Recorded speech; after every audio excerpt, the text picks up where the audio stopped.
Біздің жаңа құрметті оқырмандар, біздің жаңа қатысушымыз бар, Әйгерім есімді сол қызымыз. Қалайсыз? Саламатсыз. Біздің ортаға үйренісіп жатырсыз ба? Тез тіл тапсып кеттім, бәрі жақсы. Бүгін біз әр күні әртүрлі сұрақ қоямыз. Сол сұрақтардың бірі, өзіңізге ұсыныстың қалай жасалғанын қалайтын едіңіз? Ұсынысын енді шын ниетімен көңілмен жасалса сол ғой ең бастысы, бірақ енді арман дейді ғой, арман бойынша Эйфелева башня жаққа Сізде Парижде жасағанын қалайтын едіңіз, иә? жақсы болар еді. Үміткерлер күтемін сіздерді, келіңіздер. Және 2 жарымнан бастап тікелей эфирге қосылыңыздар. Жарайды. Біз күштіміз, сіз ше? Мен жақсы. Бірақ кешегіден кейін ойланып қалдым. Ойлан қалдыңыз. Мына жаққа ойлан қалдыңыз ба? Мысалы, сізді бір қыз туған күніне шақырады ғой. Сөйтіп туған күнін шақыртумен бірге сыйлықтар тізімін жіберсе.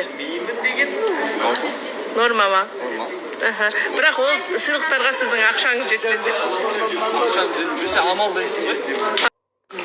Әйгерім бізде жаңа қатысушы, құрметті үміткерлер, келіңіздер.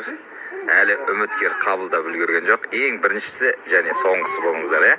Ондай болатын болса, 2,5 литр. Қалайсыңдар? Қалдарың қалай? Ауырып тұрсам да эфирге келіп жатырмын бүгін. Күндеріңізге сәттілік. Үйге иллюстрация сататын таныстар болса, адамдар болса, маған байланысқа шығыңыздар. Жақсылап тұр. Кеше ма? Иә. Күшті қыдырыңыз ба? Бүгін біз мынандай сұрақ қойып жатырмыз. Сізге ұсыныс жасайды ғой, сол кезде қалай жасағанын қалайтын едіңіз? Парижде Эйфелева башняның алдында 101 розасымен Шығатын жері қайда деді, орда барсыңыз ба?